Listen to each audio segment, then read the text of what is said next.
Olá pessoal, vamos então aqui para a nossa aula número 6, onde a gente vai falar de processos psicrométricos, tá? Então, a aula de hoje, ela completa, né, o que a gente vem falando sobre psicrometria, né? Então a gente começou com uma revisão lá da termodinâmica bem básica, depois a gente falou do estudo do ar atmosférico. A partir do estudo do ar atmosférico, a gente entrou nas propriedades psicrométricas, verificou quais são as equações, né, para determinar as principais propriedades psicrométricas, né, e depois a gente viu uma facilidade para encontrar essas propriedades que é através da carta psicrométrica. Ok, mas no fundo o que a gente quer, né, é modificar as propriedades do ar atmosférico. Então a gente quer sair de uma condição de umidade e ir para outra, sair de uma condição de temperatura e ir para outra condição, ou, né, uma combinação de temperatura e umidade, enfim. Então isso é conhecido como um processo psicrométrico, tá? Então são esses processos que a gente vai estudar. Vamos lá. Então aqui, né, a gente tem um exemplo, né, de uma carta psicrométrica, né? Então a gente tem aqui, né, um modelo de uma carta, tá? Onde a gente já deixou anotado aqui a temperatura de bulbo seco e a umidade absoluta, tá? Então, lembrando que quando eu vou da minha esquerda para a minha direita, né, eu estou aumentando a temperatura de bulbo seco, e quando eu subo aqui, né, quando eu vou indo aqui, ó, sentido aqui, vertical para cima, aqui desse lado, eu estou aumentando a umidade absoluta, né? E aqui esta linha que representa 100% de umidade relativa, tá? Todas as outras propriedades estão aí dentro, né, igual a gente viu lá na carta psicométrica, mas aqui é só para a gente poder ter uma ideia dos fenômenos que estão acontecendo, tá? Então vamos lá. Então, o que a gente tem aqui, né? A gente tem aqui uma origem, né? Vamos supor que o ar, né, o ar atmosférico ele está nessa condição inicial, tá? Nesse ponto O aqui, né, na origem, né? E aí daqui a gente consegue observar o que eu consigo fazer aí com esse ar. Então vamos supor que eu estava no ponto O na minha origem e agora, né, ó, eu caminhei até o ponto A. Então olha lá o que aconteceu. Bom, temperatura de bulbo seco alterou? Não, né? Ó, tanto o ponto A quanto o ponto O, eles se mantêm na mesma temperatura de bulbo seco. Então não houve nem aumento, nem redução da temperatura. Ok? Legal. Mas olha aqui o que aconteceu com a umidade absoluta. Olha, eu estava nessa condição inicial, tá? Então aqui era a minha condição inicial, e agora eu estou nessa condição aqui. Essa aqui é a minha condição final. O que aconteceu? Eu estou subindo aqui, então eu estou aumentando o teor de vapor d'água lá, né, no meu ar atmosférico, né? Eu tinha X gramas de vapor por quilograma de ar seco e agora eu tenho, né, X gramas de vapor mais um delta, né, que esse aqui é um delta, certo? Dividido pelo mesmo quilograma de ar seco. Então eu aumentei, né, a quantidade de água presente nesse ar atmosférico. Então eu aumentei a umidade absoluta, ok? Tá? Se eu aumentei a umidade absoluta, então significa que, né, eu tive uma umidificação. Tá? Então, o que está ocorrendo aqui é que a gente tem uma umidificação, tá bom? Então, uma umidificação simples. Então, eu só estou umidificando o ar, tá? Aqui, ó, é interessante também te dar uma olhadinha no seguinte. Além de eu ter aumentado, né, ó, a umidade absoluta, eu também aumentei a umidade relativa. Por quê? Vamos lá, vamos pensar aqui, fazer com uma cor diferente, né? Essa linha aqui é minha 100% de umidade relativa. A gente viu que conforme eu vou, né, ó, saindo aqui, conforme eu vou caminhando para a minha direita aqui, a minha, né, umidade relativa está diminuindo, ok? Tá? Então vamos supor aqui, ó, eu estava nessa posição, ok? Supor que isso daqui fosse, por exemplo, tá, uns 40% de umidade relativa. Olha lá, quando eu cheguei nessa posição A, olha quantos, né, Vamos supor que aqui fosse 50, que aqui fosse 60, que aqui fosse uns 70. Então eu saí de uma umidade relativa de 40% e fui para uma umidade relativa de 70%, por exemplo. Ok? Tá? Então, além de eu aumentar a umidade absoluta, eu também aumentei a umidade relativa. Tudo bem? Bom, e aí tem um inverso dessa posição de O para A, que é a posição O para E. A posição de O para E, o que está acontecendo? Eu estou indo no sentido contrário, olha, a umidade vai diminuir, a umidade absoluta, né? Porque eu estava nessa posição e agora eu estou nessa posição. Então, diminuiu minha umidade absoluta e, por consequência, também diminuiu minha umidade relativa, porque se eu continuar aqui, ó, a umidade relativa vai cair, tá vendo? Então, eu tenho uma umidade relativa menor e uma umidade absoluta menor também, tá ok? Então, esse é o processo, né, de umidificação ou desumidificação. A gente colocou aqui como A para O ou O para E, né? Tanto faz aqui O para A, tá? Enfim, tá bom? Então, isso daí é a umidificação simples e a desumidificação simples, tá? Esse é um processo interessante. Locais que eu tenho estão muito úmidos, então eu posso desumidificar, e locais que estão muito úmidos eu posso umidificar, né? Adicionando ou retirando a água presente aí no ar atmosférico, tá ok? Legal. Bom, aí eu posso também, né, sair agora aqui do mesmo origem, né? Deixa eu voltar aqui para minha caneta vermelha. Posso sair da minha origem e ir para o ponto B. Então, agora olha o que está acontecendo. Meu ponto O, ele tinha essa condição, vou chamar aqui de temperatura inicial, tá?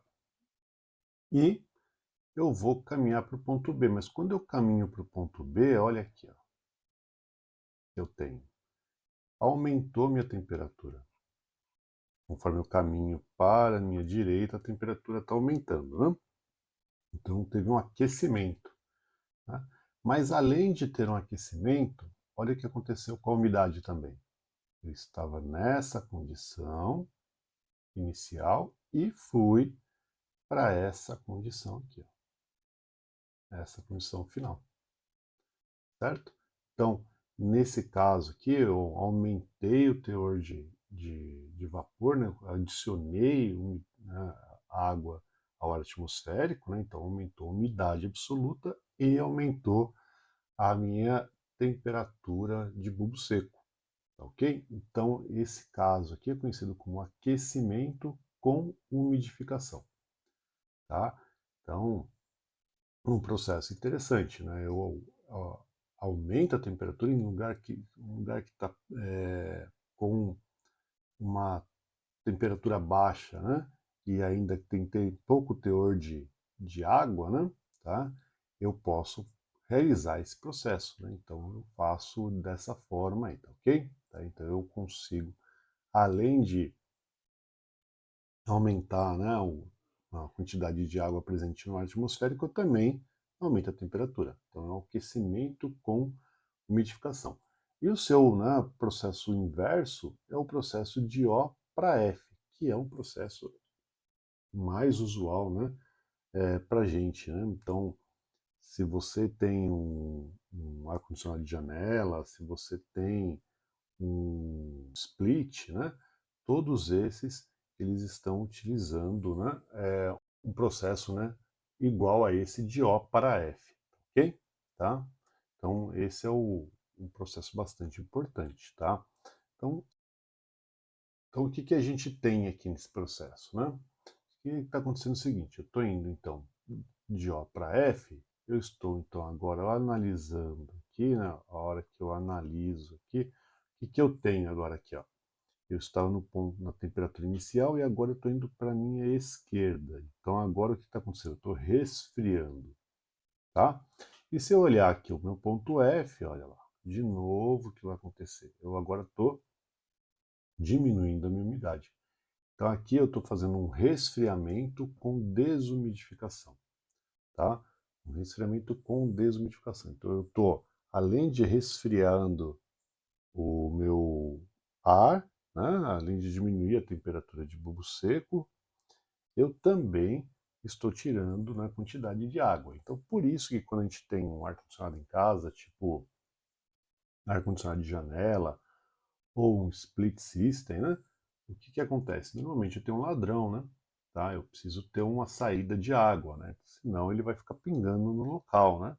Tá? Então a gente tem uma bandeja, dessa bandeja a gente vai captar a água e depois a gente pega, né, e manda isso daí para frente. Bom, continuando aqui, né? Então agora a gente tem então aqui o aquecimento com umidificação e o resfriamento com desumidificação.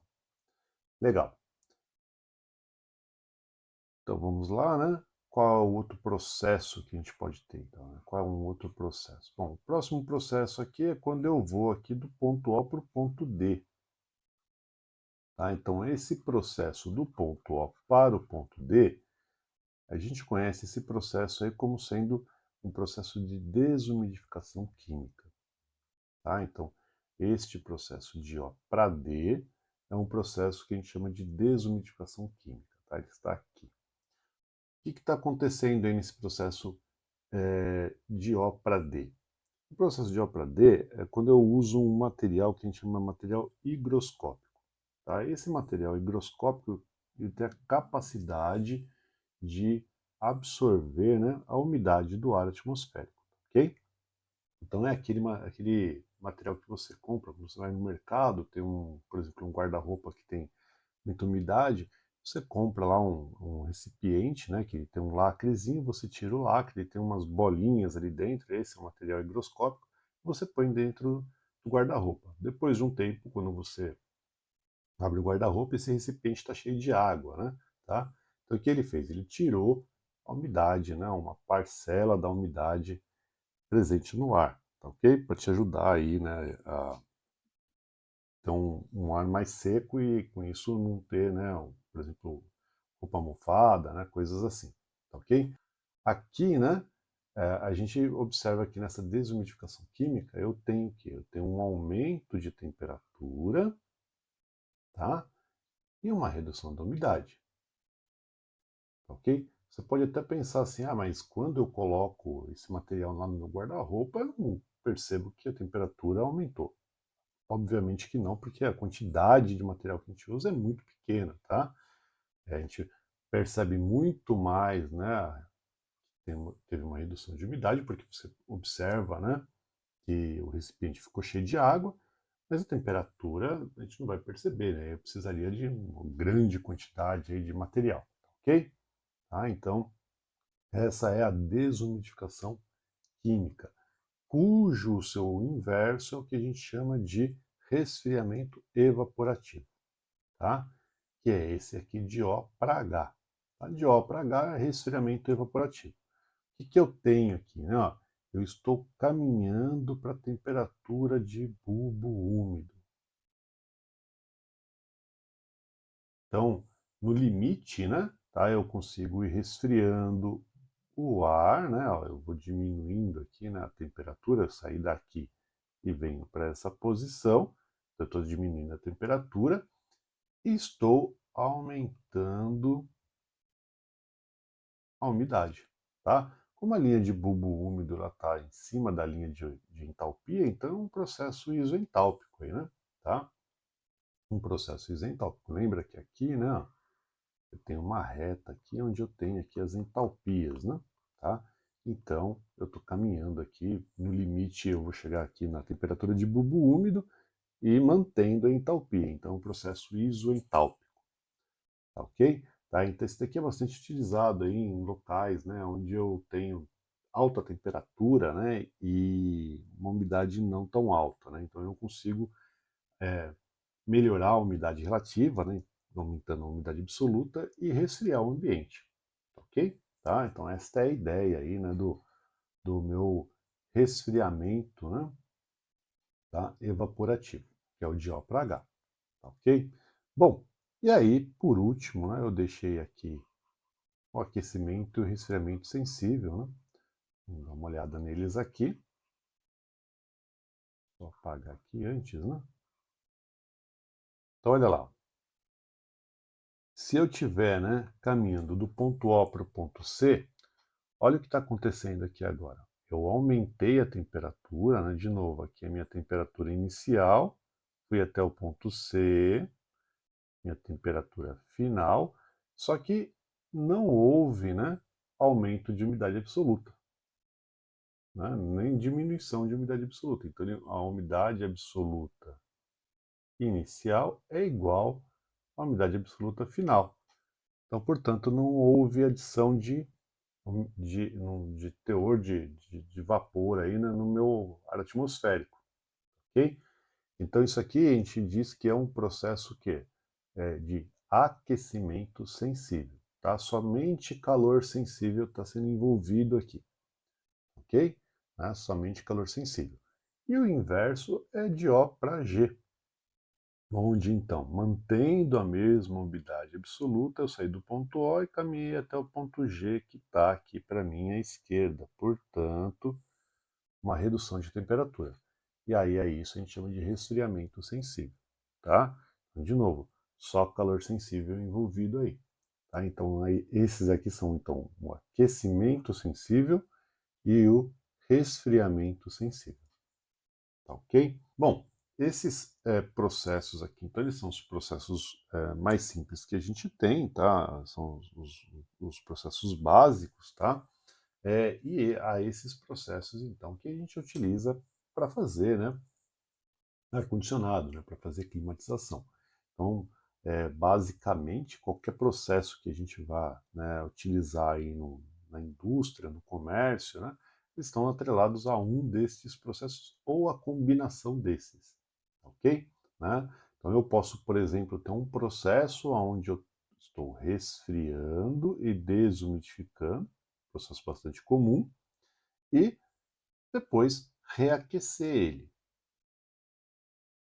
Então, olha lá, eu utilizei o processo de O para F mais o processo de O para C, né? Porque estou aquecendo, né? Tá? Então, olha, eu posso resfriar e desumidificar, O para F, e depois aquecer, processo de O para C, ok? Tá? Então, aqui é uma composição, né? Por exemplo, eu posso ter um processo onde eu vou aquecer,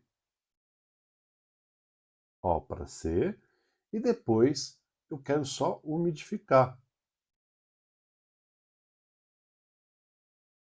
um processo de O para A, entendeu? Então, olha lá, isso é uma composição de processos, né? Eu tenho dois processos utilizados aí, né? Dois processos básicos sendo utilizados para fazer aí, né, o meu tratamento do ar para chegar na condição que precisa lá no ambiente. Ok? Legal. Bom, então vamos agora dar uma estudada em alguns desses processos para ver o que a gente pode tirar deles, né? Então vamos lá. Então, o primeiro é o aquecimento e o resfriamento simples. O que eu consigo fazer aqui no aquecimento e no resfriamento simples? Então, vamos primeiro ver o que está acontecendo aqui. Então, o meu ar, ele está numa certa condição, né, de temperatura. Temperatura, sempre que a gente está falando de temperatura de bulbo seco, né, ele está numa certa umidade absoluta e numa certa umidade relativa. E aí ele vai passar por uma serpentina de aquecimento, tá? No caso de aquecimento, ou numa serpentina de resfriamento, no caso de resfriamento. Isso pode ser uma serpentina ou pode ser um banco de resistências, né? Então aqui do lado, né, eu trouxe para vocês aqui dois exemplos, né? Então que é isso aqui, né? Como é que funciona, né? Aqui é um banco de resistências, né? Eu tenho minha tubulação de ar, né? Então minha tubulação de ar ela existe e aí eu insiro, né, essa caixa aqui com esse banco de resistências lá na minha tubulação. Então, minha tubulação é uma tubulação retangular, por exemplo, igual nesse caso, e aí aqui, né, o meu tubo, minha tubulação continua aqui, né, certo? E eu simplesmente monto, né, esse sistema aqui no meio, né, ele tá um sanduíche aí no meio da minha tubulação de ar, né? E aí, então, o que vai ocorrer aqui, né? O meu ar atmosférico ele vai passar, né? Ele vai passar por aqui, entrar em contato com essa resistência, né? Está aquecida, né? Esse banco de resistência. E aí, esse calor vai ser absorvido, né? Então ele vai, né, aumentar a temperatura do ar, tá? Sem mexer na umidade absoluta, tá? E então eu tenho um aquecimento sensível porque eu não tive mudança da umidade absoluta. Lembra que a umidade absoluta é o que interessa para a gente para efeito de cálculo, né? Tá? Então não houve nem adição nem redução da minha quantidade de água presente no ar, né? Então, portanto, né, o, o único fenômeno que ocorreu foi a mudança de temperatura de bulbo seco, portanto, aquecimento sensível, tá? E aqui está sendo representado por essa seta aqui, né, indo para a minha direita. Né, se você observar aqui, a temperatura de bulbo seco está aumentando, né? Ó, minha temperatura de bulbo seco aumenta, mas a minha umidade absoluta continua a mesma, ok? É uma coisa importante que a gente vai entender aqui, né, que apesar de eu não estar nem adicionando nem retirando conteúdo de vapor, então a minha umidade absoluta é a mesma, a minha umidade relativa vai diminuir. Por quê? Ó? Porque eu estava nessa condição de umidade relativa e agora eu estou nessa condição de umidade relativa. Então, ó, o que ocorreu? Se eu estou caminhando para essa direção, se eu estou caminhando para a minha direita, a umidade relativa está diminuindo, tá? Então, isso tem que ficar claro, né? A umidade relativa está alterando, mas a umidade absoluta não, tá? Como para efeito de cálculo, o que interessa é a umidade absoluta, que vai dizer se aumentou ou diminuiu a quantidade de água presente no ar, né? Então, a quantidade de água presente no ar é a mesma, só que eu estou mais longe do que? Da saturação agora, ok? Tá? Então, a umidade relativa foi alterada, tá bom? Bom, e aí aqui, né, eu posso calcular qual que é, né, a quantidade de calor que eu preciso para adicionar, né, para que então o ar saia da temperatura inicial e vá para a temperatura final. E também o inverso, né, a quantidade de água, desculpa, de calor que eu tenho que retirar, né, para sair da condição inicial e chegar na condição final se eu quiser resfriar. Como é que eu faço isso? Bom, aqui, né, a gente vai precisar usar a primeira lei da termodinâmica para volume de controle. Eu vou fazer isso uma vez só, tá? Só para mostrar como é que eu cheguei na equação, e depois eu não vou fazer para os outros casos. É só para mostrar que lá aquela revisão que a gente fez de termodinâmica tem algum sentido, tá ok? Então vamos lá. A equação, né, da primeira lei da termodinâmica para volume de controle, ela é essa daqui, né? Ó. Fluxo de calor mais a vazão máxima de entrada vezes a entalpia de entrada, né? Tudo isso aqui para ficar o quê? Energia absoluta, né? Tá? Em vez de energia específica, né? Que aqui está dando tudo por massa, né? Tá? E aí a gente quer que fique igual que o fluxo de calor que está, né, em quantidade de energia por tempo, né? Então aqui, vazão máxima de entrada, entalpia de entrada, mais energia cinética de entrada, mais potencial de entrada, né? Por que a vazão máxima está aqui? Porque todo mundo ia carregar a vazão máxima, ela fica em evidência, né? Isso é igual, né, ao meu fluxo de trabalho, tá? Então, a gente pode chamar de potência também, né? Tá? Tudo aqui é potência, né? Potência térmica e potência mecânica, né? Vamos dizer assim, né? Tá? Energia térmica, energia mecânica, enfim. Mais a minha vazão máxima de saída, vezes a minha entalpia de saída, mais a minha energia cinética de saída, mais a minha potencial de saída. Ok, tá? Então essa é a equação. Aqui, ó, se eu analisar esse trecho, tá? Vamos fazer aqui mudar um pouquinho, né? Então, vou analisar esse trecho aqui.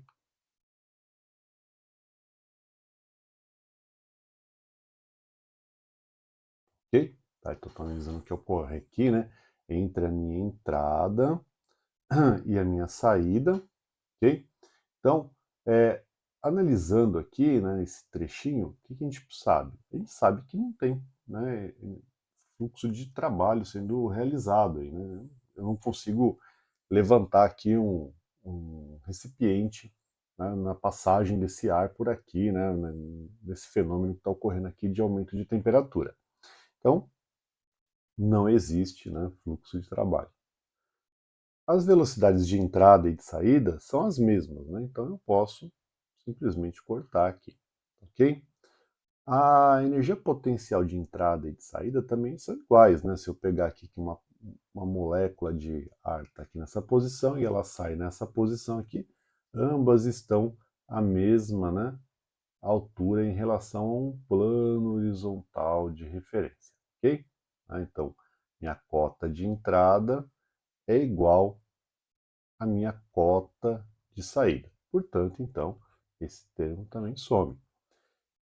Mas a vazão de ar, né? A vazão de ar que entra aqui é a mesma que sai aqui, né? Equação de continuidade, né? Ou conservação de massa, enfim, tá? Então, dessa forma, eu posso dizer, então, que a minha vazão mássica de entrada é igual à minha vazão mássica de saída, ok? Tá? Que pra gente aqui a gente está chamando de vazão mássica de ar. Ok, legal. Então, dessa forma, fica então que meu fluxo de calor vai ser então igual a essa vazão mássica do ar, né? Vezes a entalpia de saída menos, né? Aqui passo para o outro lado, subtraindo, né? Entalpia de entrada. Então, é essa a equação aqui, que é a que a gente está colocando aqui, chamando de H2 menos H1, enfim, tá? Mas é a mesma coisa, tá? Então, a gente pode dizer, né, que a quantidade de calor que eu preciso, não, a potência térmica que eu preciso para fazer, né, esse aquecimento vai ser então a vazão máxima de ar vezes uma diferença de entalpia, tá? Eu posso usar essa equação para dizer que isso é para o aquecimento e para o resfriamento, como está ΔH, né? Então é sempre o maior menos o menor. E como é que eu vou tirar aqui, né, essas entalpias? Bom, as entalpias a gente tira simplesmente observando, né, a carta psicométrica, né? Então, se eu tenho, por exemplo, o aquecimento aqui, ó, esse pontinho subindo aqui, ó lá, eu pego minha entalpia, essa aqui é a minha entalpia de entrada, ok? E aqui nessa posição aqui, ó, subindo, eu tenho minha entalpia de saída, ok? Então, da mesma forma que a gente viu na carta psicométrica, só que agora, ao invés de um único ponto, eu tenho dois pontos, né? Tá ok? Então, com isso, eu tenho aí o meu valor, meus valores de entalpia, eu conheço minha vazão máxima de ar justamente porque, né, eu conheço o meu projeto e aí fazendo nessa vazão máxima de ar vezes a diferença em tal, porque eu tenho a quantidade de calor que eu preciso para fazer, né, esse aquecimento ou o resfriamento, ok? Vamos lá para o próximo então. Bom, aqui, né, é um aquecimento com umidificação. Então, né, como é que funciona aqui o aquecimento com umidificação? No aquecimento com umidificação, a gente vai usar um aparato como esse que está aqui, tá? Como esse que eu estou mostrando aqui do lado. Aqui. Então, o que eu tenho, né? Tem um reservatório com água, tá? Esse reservatório com água aqui, né? Ele vai passar por uma tubulação, tá? Vem aqui para essa caixinha aqui, isso que a gente chama de garrafa, né? Tem uma resistência térmica aqui, que aquece essa água até ela vaporizar, tá? Então o vapor de água continua aqui por essa tubulação e vai ser, né,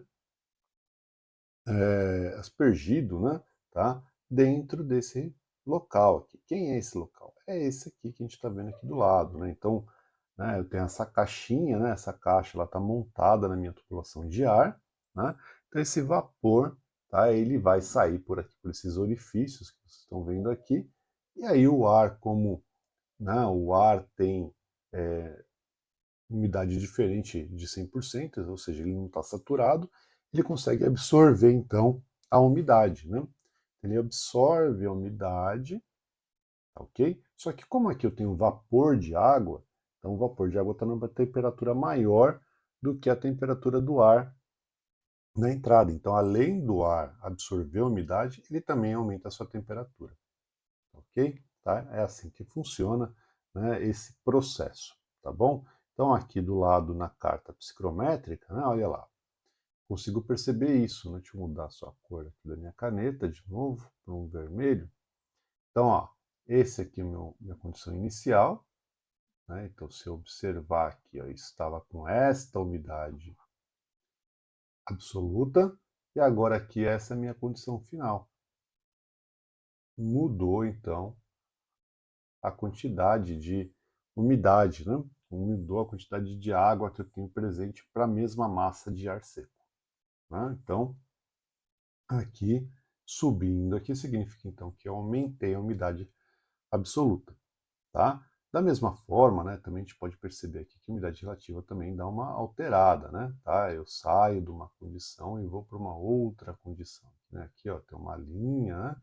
E mudou a minha umidade relativa, né? Desculpa, né? A minha umidade relativa também dá uma pequena alterada aí, dependendo aí de como que eu estou, né, tratando isso, tá ok? Tá?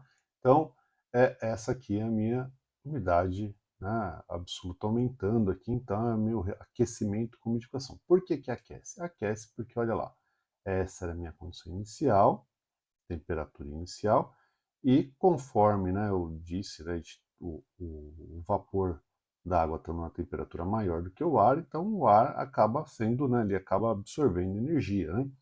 O vapor d'água vai ceder calor para o ar, né? Então, minha temperatura final é maior, né? Estou vindo aqui para a minha direita. Então, eu tive um aquecimento com umidificação, tá? Aqui, o que eu posso calcular aqui, né, a quantidade de água que eu posso adicionar, né, e que eu preciso adicionar para que eu tenha, né, o processo concluído. Então, sabendo que a minha condição inicial é esta, né, TI, a minha condição final é essa, né, tá? E que, portanto, para isso, né, eu mudei minha condição de umidade para umidade absoluta inicial para umidade absoluta final, a quantidade de água que eu preciso adicionar vai ser, então, a vazão máxima de ar seco, né, a vazão máxima de ar, né, na verdade, né, vezes a diferença de umidade absoluta. Posso chamar isso aqui de delta ômega aqui, né? Tá? Então, dessa forma eu consigo determinar quanto de água eu preciso adicionar ao sistema para que ocorra aí, né, o meu processo, ok? E como houve, né, um aumento de temperatura, então teve uma adição de calor, né? Como que eu posso calcular essa adição de calor? Bom, a adição de calor é igual à entalpia de vapor saturado, tá? Que é igual a essa relação aqui, né? Ó, a diferença entálpica pela diferença de umidade absoluta, tá? Essa relação aqui, né, diferença entálpica por diferença de umidade absoluta, em algumas cartas, como por exemplo nessa aqui da Asher, ela aparece aqui, ó, tá? Você vai encontrar ela aqui. Portanto, ela é uma, eu consigo encontrar essa inclinação, né, essa inclinação aqui, utilizando também, né,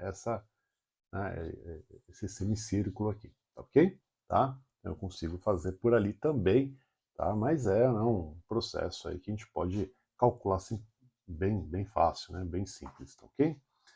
Legal. Bom, aqui também é aquecimento com umidificação, só que não igual ao que a gente viu anteriormente. Então, nesse aquecimento com umidificação, tá? Diferente daquele anterior, onde a gente utilizou, né, vapor d'água, aqui o que eu vou ter é uma composição de dois processos. Então, eu vou ter um aquecimento simples, né, um aquecimento sensível, tá? Que a gente viu agora há pouco, né? Então aqui, ó, eu saí do ponto inicial e fui para uma posição final aqui, ok? Então, olha, houve, né, um aumento de temperatura sem mudança de umidade absoluta, ok? Então isso aqui é o meu aquecimento sensível, tá? E depois que houve esse aquecimento, o que que a gente percebe? Olha lá, o que aconteceu com a umidade relativa? A umidade relativa caiu, né? Ó, eu estava nessa condição de umidade relativa e agora eu fui para essa.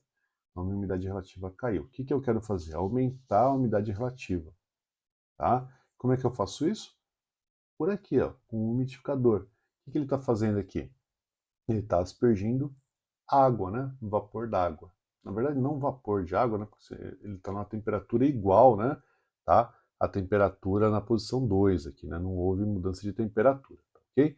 Então, ele está aspergindo água aqui, né? Tá? E aí, esse spray da água, ele vai, né? Como o meu ar na posição 2 aqui, ele está, né, com baixa umidade relativa, ele tem capacidade de absorver, né? Água, né? Tá? Então, a gente nota isso como? Vendo aqui que a umidade absoluta variou, né? Tá? Então, aqui era a minha inicial e agora ela foi para essa final.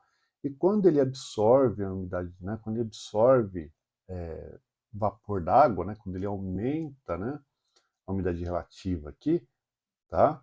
A gente percebe então que mudou a umidade absoluta. E o inverso também é verdade. Aumentando a umidade absoluta aqui, a gente percebe aqui que a umidade relativa variou, né? Então aumentou a umidade relativa, melhorou, né, a condição de conforto do local, tá ok?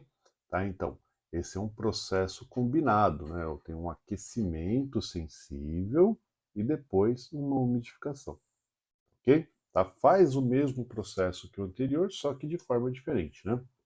Ao invés de eu usar vapor da água, agora eu estou usando um aquecedor e depois um umidificador, tá? O que que eu consigo tirar daqui? De novo, consigo calcular a capacidade, né? Quanto de calor foi adicionado, né? E aí para isso, então eu, né, tenho que pegar qual que é a minha condição inicial e minha condição final.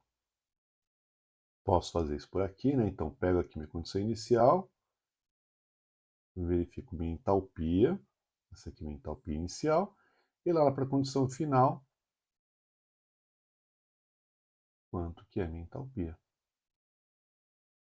Ok? Então, quanto que eu adicionei de calor aí. Bom, e depois, como é que eu faço aqui, né, para saber quanto que eu tive de umidificação? Bom, a umidificação está aqui, né? Ó. Pego aqui minha mesma vazão de ar e pego minha diferença de umidade absoluta, né? Tá? É isso, ok? Tá? Então, dessa forma, eu consigo calcular a quantidade de água que eu preciso adicionar ao sistema e consigo calcular qual que é a capacidade aí, né, da minha resistência, ou seja, qual que é a potência que eu preciso para fazer com que, né, esse ar seja aquecido. Legal. Próximo processo, né, o processo que eu comentei que é um processo mais utilizado aí, né, na climatização, né, que é o resfriamento com desumidificação. Então aqui, ó, essa aqui é uma serpentina, tá?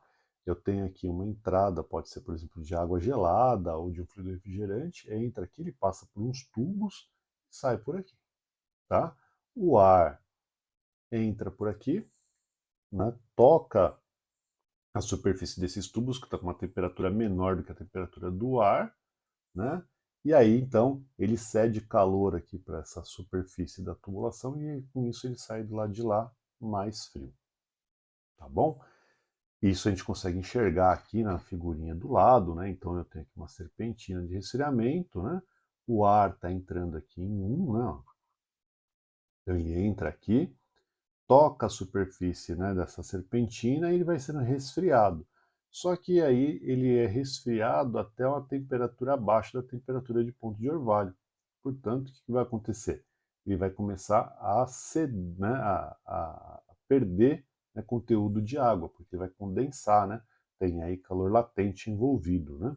Ok? Então tem calor sensível e calor latente envolvido aqui, né?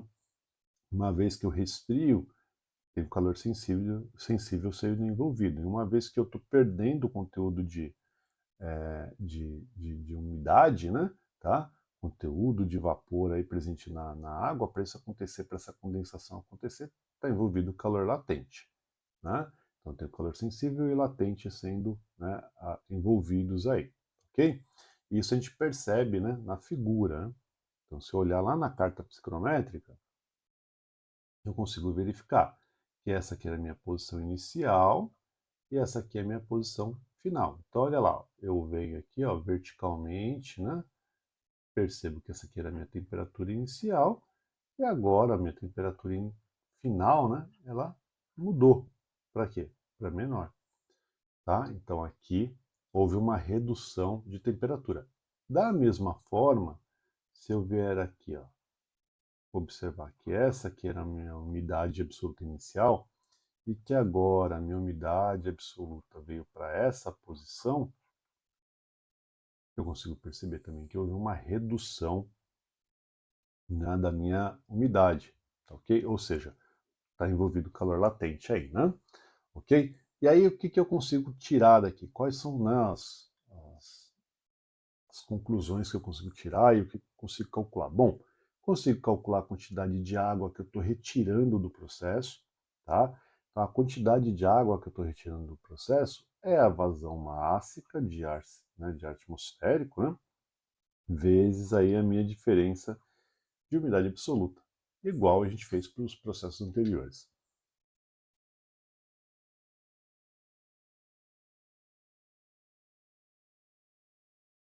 Ok? Tá? Então, essa aqui é a minha quantidade de água que eu estou retirando do processo. Legal. Bom, e aí eu posso calcular também quais são as capacidades dessa serpentina, né? Qual que é a capacidade, quanto de calor está sendo envolvido para que haja esse resfriamento com desumidificação, né? E quanto de calor sensível, de calor latente que está sendo envolvido aí nesse meu processo aqui. Então, olha lá. Primeiro, eu consigo calcular a capacidade total. O que é a capacidade total? A quantidade de calor total envolvida nesse processo. Para isso, né, novamente, eu preciso saber quanto que é a entalpia inicial. Está aqui, né? Então eu venho e pego aqui minha entalpia inicial e vou lá no ponto final e pego minha entalpia final, tá? Então, tendo aí esses dois pontos aqui, né, e sabendo minha vazão de ar, eu tenho quanto que é a capacidade total dessa serpentina, tá? Então, aqui, né, ó, eu tenho a entalpia de entrada e a entalpia de saída. Nessa entalpia de entrada e nessa entalpia de saída já tá envolvido o calor latente, porque, né, a posição é diferente aqui, ok? Tá? Então, como eles não estão na mesma posição, então a umidade absoluta ela está entrando aqui nos cálculos, né? Tá? Então aqui eu já estou envolvendo calor sensível e calor latente na equação, tá? Então essa é a capacidade total. Mas vamos supor que eu quero saber quanto que foi de calor sensível que, né, foi usado aí, né, ou está sendo retirado para que eu faça, né, essa redução de temperatura. Tem que lembrar o seguinte, calor sensível, né? Tá? No calor sensível, a minha umidade absoluta não está variando, tá? Então, calor sensível ele simplesmente é essa linha horizontal aqui, né? Ó, conforme a gente viu. Mas eu posso projetar essa linha horizontal aqui para baixo, ó, porque tanto faz, né? Ó, olha aqui, ó. Tanto faz eu pegar ela lá em cima ou pegar aqui embaixo, tem que dar no mesmo ponto de temperatura inicial e temperatura final, ok? Então, ao invés de eu pegar aqui na entrada, eu posso pegar pela saída desde que o tamanho dela seja o mesmo, tá vendo? Então, para que o tamanho seja o mesmo, eu faço aqui a partir da saída, não, pego minha temperatura final e aqui na minha entrada eu traço uma linha vertical aqui, tá vendo? Esta linha vertical aqui, tá? Ela vai, né, cruzando aqui com essa linha horizontal a partir da minha saída, ter o mesmo tamanho que essa linha horizontal aqui a partir da entrada. Ou seja, aqui ó, eu consigo calcular o calor sensível, ok? Tá? O que interessa para a gente é o tamanho, né, dessa linha aí, né? Ok? É o tamanho dessa linha aí, né? Então, para isso, né? E aí deixa eu só apagar um pouco para não ficar muito poluído, né? A figura, tá? Não ficar muito poluído aqui. Uma diminuída aqui na quantidade de linhas, né, que eu estou fazendo. Então, olha lá. Eu faço uma linha vertical a partir da minha entrada, tá? Tá aqui. e faço uma linha horizontal a partir da saída. Esta linha aqui, ó, é o meu calor sensível, que é igual se eu fizesse lá pela entrada, tá? Ok. Então aqui, ó, como é que eu vou conseguir calcular a capacidade sensível? Bom, a capacidade sensível eu venho aqui na minha saída, pego a entalpia dessa posição, tá? Vou chamar aqui de 2 aqui, tá? Porque vamos falar que esse ponto aqui fosse o ponto 1, por exemplo, né? E aí aqui, ó, eu vou pegar esse ponto A, ok? E vou pegar a entalpia deste ponto A. Ou seja, meu calor sensível, né, envolvido, ele é a vazão mássica vezes diferença entálpica. Mas qual diferença entálpica? Bom, a entalpia deste ponto, né, desse ponto é, de intersecção, que eu vou chamar aqui de ponto A, e desse ponto 2 aqui, né? Exatamente isso que está aqui, tá? Essa é a minha diferença entálpica, né? Tá? Então aqui, né, eu tenho, não, minha capacidade sensível da máquina. Então, quanto de calor sensível foi retirado para eu fazer esse resfriamento? Da mesma forma, eu posso calcular o calor latente, né? Quanto que é a capacidade latente? Bom, para ser latente tem que ter mudança de umidade, então só pode ser a vertical, né? Então, ó, utilizando esta vertical aqui que eu tracei, ela tem o mesmo tamanho de que se eu viesse aqui, ó, e fizesse isso para esse lado aqui, ok? Tá? Então, indiferente. Mas, para efeito prático, a gente faz sempre pelo lado aqui da entrada, que fica mais fácil para a gente. Então, olha lá. Então, para eu calcular a capacidade latente, o que eu vou pegar aqui? Vazão mássica vezes diferença entálpica.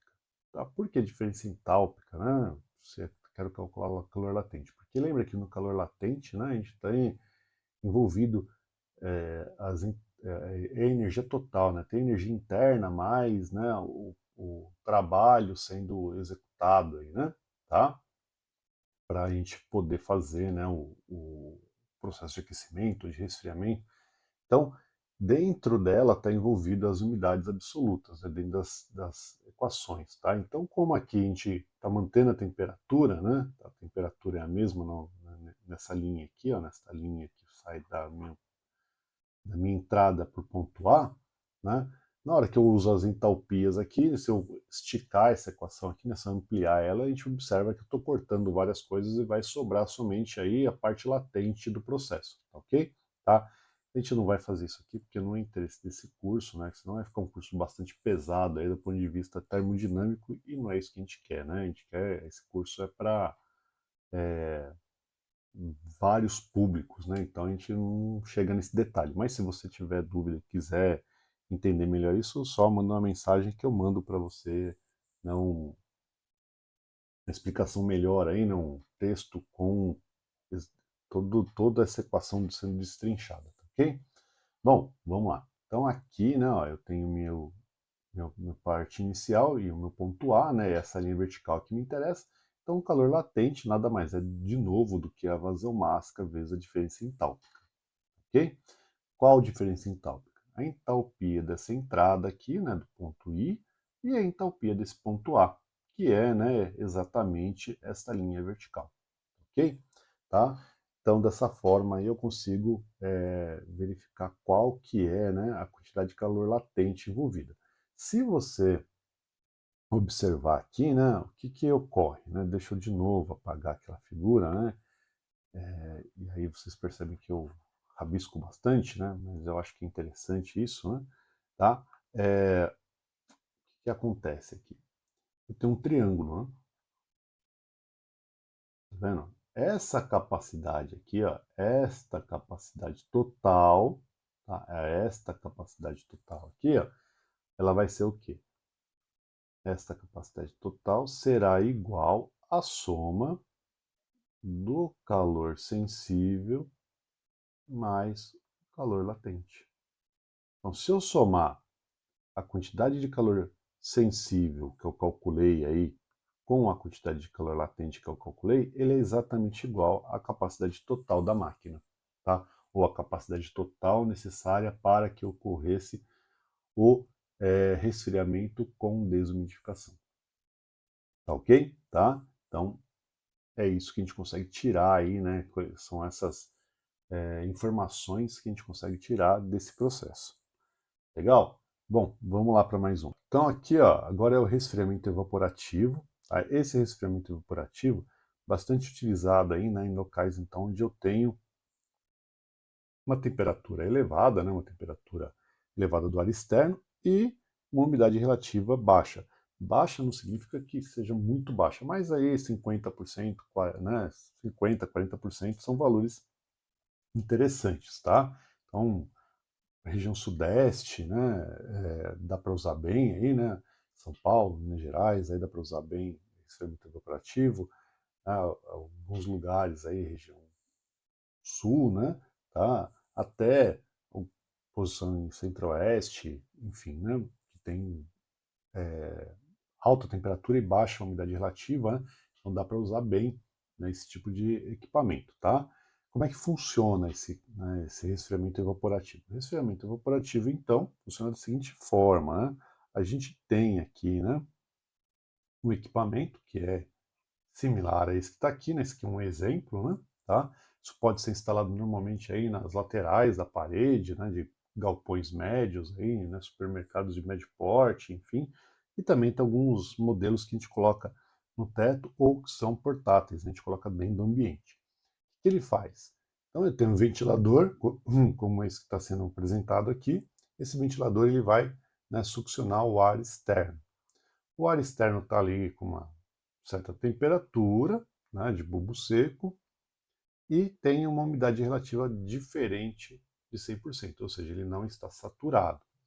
E aí ele vem e ele vai encontrar esse painel aqui, nessa colmeia. O que tem nessa colmeia aqui? Bom, aqui essa colmeia está umedecida, né? Então eu tenho aqui um reservatório com água, uma bomba, essa bomba vai, né, succionar essa água, trazendo, né, essa água aqui para esse distribuidor de água que vai então, né, dar um spray d'água aqui para baixo, né? Então esse spray d'água vai vir aqui e vai umidificar esse painel, tá? Bom, se a minha água aqui, né, tá umidificando esse painel e meu ar tem umidade relativa diferente da saturação, ou seja, diferente de 100%, o que vai ocorrer? O ar tem capacidade de absorver, né, umidade. E é isso que ele vai fazer, né? Ele está sempre procurando chegar na saturação, né? Tá?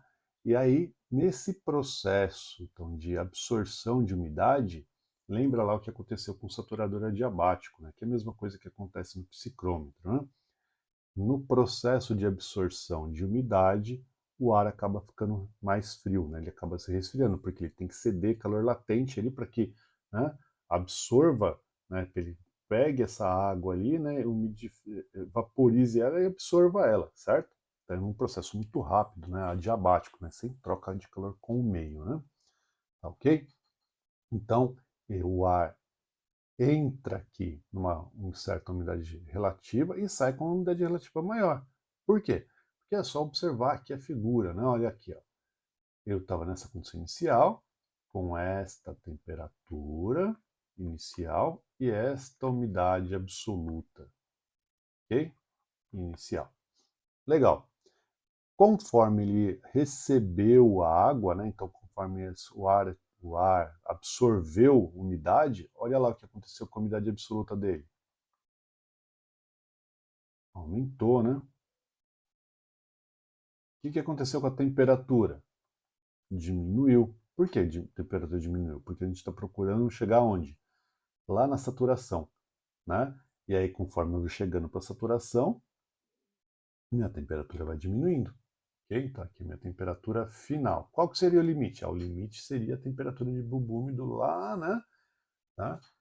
Que seria o ponto de 100% de ar saturado. Mas isso é improvável, porque senão teria que ter um equipamento muito grande, né? Tá? E o que aconteceu com a umidade relativa? Bom, eu estava com essa umidade relativa aqui, agora eu cheguei nesta umidade relativa. Tá? Então aumentou minha umidade relativa. Então agora eu estou fornecendo para dentro do ambiente um ar mais frio e mais úmido, o que é interessante, né? Tá para lugares onde a umidade relativa é baixa, né? E a temperatura é alta, né? Tá? Baixa, que eu digo o seguinte, não precisa ser, né, extremamente baixa. Baixa o suficiente para esse equipamento funcionar, ok? Tá? Então, é esse o processo, né? Nota que aqui, né, ó, está trabalhando em cima de uma isoentálpica, né? Então não houve mudança de entalpia, ok? Tá? Então o processo químico é diabático, né? Então a gente está no limite, né? Qual seria o limite dessa máquina? Sair desse ponto inicial e chega lá no 100%. Esse é o limite. Mas isso é improvável, né? De ocorrer. Tanto improvável, né? Que aqui eu mostro para vocês, né? Um catálogo de um fabricante, né? Onde ele mostra para a gente, então, aqui, né, algumas condições que você pode ter de saída do seu ar. Então, vamos supor aí um local, né, que está a 28 graus Celsius, tá? Então, temperatura do ar, né, temperatura de bulbo seco do ar, 28 graus Celsius, e vamos supor que a temperatura de bulbo úmido deste ar, né, esse local, fosse, por exemplo, aí 25 graus Celsius, tá? Então, temperatura de bulbo seco 28 e bulbo úmido 25. Então, ó, se eu cruzar as informações que eu tenho aqui, ó, eu tenho então que é o ar que vai sair ali do equipamento, né, ou seja, que sai aqui, né, sai daqui para o ambiente, né, ou seja, do ventilador para o ambiente, né, ele vai estar em que temperatura? 25,6 graus Celsius. Ou seja, você tinha um ar que estava 28 e vai insuflar para dentro do ambiente a 25,6, com uma umidade relativa maior, né? Tá? Então, é um ar mais agradável do que o ar que, né, você tinha lá no ambiente. Isso é, né, essa informação aqui, ela é para, né, um equipamento cujo para aquele painel evaporativo tem uma espessura de 8 polegadas. Se essa espessura variar, vai variar também essa temperatura de saída, tá? Então, né, isso é para esse tipo de equipamento. Aí, né? Então, com equipamento com essa característica de espessura de 8 polegadas, é isso que a gente tem. Né? Se a minha espessura for maior, provavelmente essa temperatura aqui cai um pouquinho mais, tá? Mas não vai chegar em 25 graus, tá? Porque aí teria que ser um painel muito grande mesmo, né? E aí fica inviável. Se essa espessura for menor, né, então menor que 8 polegadas, o que vai acontecer com a temperatura de saída? Vai ser maior do que 25,6. Por quê? Porque tem menos tempo, né, menos espaço para o ar absorver umidade. Ok? Tá, então, tá aí, né, um exemplo aí de resfriamento evaporativo e os valores que você consegue retirar. Desse equipamento, né, aqui são as vazões, então, essa aqui é a vazão de ar, né, que eu consigo insuflar, né, para dentro do ambiente, né, então 15 mil metros cúbicos por hora ou 30 mil metros cúbicos por hora, depende do modelo, né, tá? São as potências, né, de ventilador mais bomba que esse equipamento usa, né, um ventilador e uma bomba, e aqui as dimensões desse equipamento, né, mas existem outros aí no mercado, ok? Então a gente tem vários equipamentos aí sendo possíveis. Legal. Bom, a gente vai parar essa aula por aqui, né? A gente tem ainda bastante coisa para discutir aqui em processo psicométrico, tá? A gente vai, na próxima aula, então, aqui entrar em processos combinados, né? Então a gente vai dividir esse assunto aqui em dois, pelo menos, né? Tá? Para a gente não ficar com uma aula muito longa, né? Então a gente vai na próxima aula aqui, então no próximo vídeo, né? A gente vai falar de processo combinado, que é o quê? Que são os processos que a gente normalmente usa em projetos maiores, né? Então a gente não usa um único processo. Como eu mostrei lá no começo da aula, né? Eu posso combinar processos, combinar um processo de aquecimento com uma umidificação ou uma desumidificação, né? Então eu posso combinar. E aí a gente vai ver isso então na próxima aula, ok? Tá? Então no próximo vídeo a gente faz essa segunda parte, tá, de processos psicrométricos, ok? Então até a nossa próxima aula.